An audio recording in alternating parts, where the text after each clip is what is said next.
Welcome to Tuesday Tips. My name is Pam Dunwald, and I'm a registered nurse with your Nurse Advocate Consulting. And this is our Tuesday Tips in our forum. Uh, I encourage everyone, if you're looking for some support while caring for your aging parent or your grandparent, we encourage you to pop into our forum. I'll put the link in the description of the video. But every Tuesday we come and we share some tips about caring for aging parents. I encourage everyone in the forum to share some questions, share some stories so we can learn from each other. We all are in the age where we are all caring for aging parents. So today, this is kind of a bonus one. We're going to have 2 Tuesday tips this week, only because today is National Pet Day. And so I wanted to address that. But then the theme of the week that we're working on is caring for aging parents long distance. So that's a little bit more of a serious topic, and we're going to address that on Thursday. So we'll have a special Tuesday tips back Thursday at 7:15 Central Time. So let's get on to today's Tuesday tips, and that is again in honor of National Pet Day. Question comes up a lot we get is, our pets, a really good idea for seniors.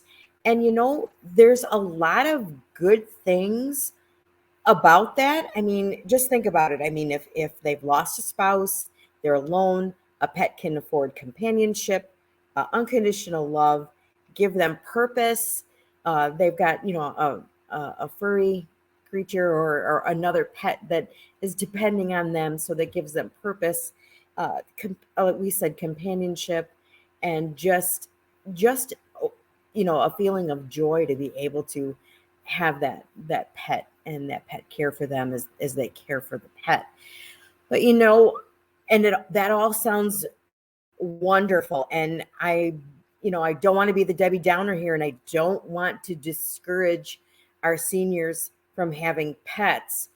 I love pets. We have horses, we have cats, we have dogs. I've raised and shown Norwegian elk hounds, so I love pets. So I know the value of having a pet.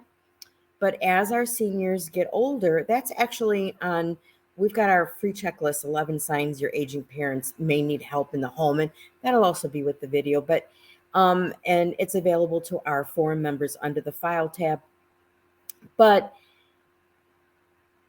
like I said, I don't want to be a Debbie Downer, but one of the signs that your aging parents may need help in the home is pets, cares being neglected.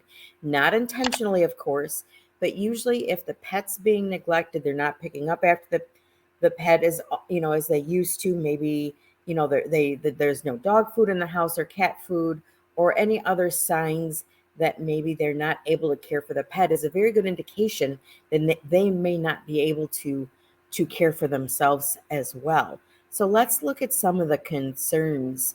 We've all heard stories about the joys that the pets bring to our seniors, and therapy dogs, amazing.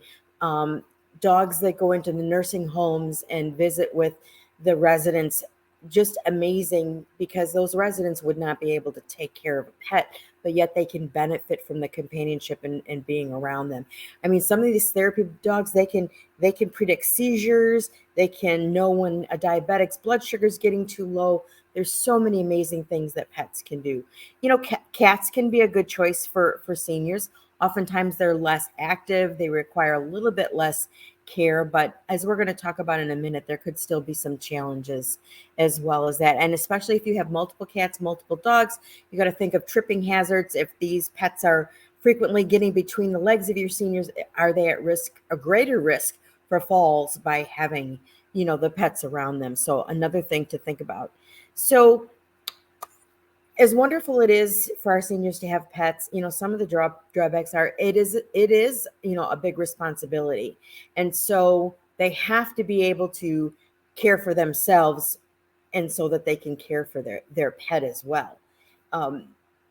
We had a story, one of our friends, actually she's in our forum here, and her dad, had cats, but he would keep the litter box down in the basement, for odor control and just being cognizant of that. And so he was going down the basement stairs to change the litter box, fell down the stairs, broke his hip, and he wasn't able to go home after that. I mean, he had to, that was kind of the beginning of his final journey. So want to be careful again, as much as we want our seniors to have pets around them, we want to make sure that it's going to be a safe situation for both the pet and, the senior. So, can they get the pet to, to the vet? Do they have, are they able to drive? What kind of transportation do they need? Do they have the finances to be able to keep up with the vet bills and things like that, and the dog food or the cat food? And their physical ability. Are they able to walk the pet? Do they have a yard big enough that the pet can get the exercise they need? Maybe if they're not real ambulatory, and when you're looking at maybe what pet might be a better choice, think of some of these things again. And like I said, the blog post goes into these more details, so you'll have access to that. So some questions, to consider is, what happens to that pet, say if your aging parent or grandparent passes away, what will happen to that pet? And so that can be a real sad situation when your elder parent or grandparent passes away, and who's going to take care of that pet.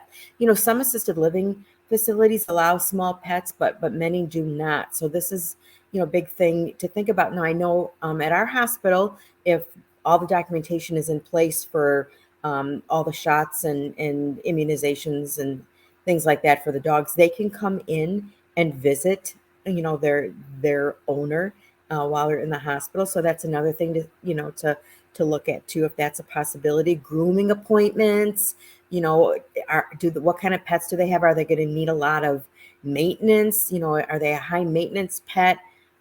So just, kind of think about, dog parks are very popular, but, could your senior handle, their dog in a dog park? And so just lots of things, to consider.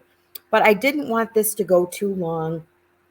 So again, I will drop the link to the blog post in the comment section in our forum, and I'll also put it in the description in this little video. But I just want everyone to understand that, pets can be a really amazing thing for our seniors. But what I'm trying to say, and I guess the lesson in this quick video, is that it just needs to go with some thought. This isn't something that, oh, I think mom or dad would get a pet, let's go out and get one. This really, really requires, some planning and some thought.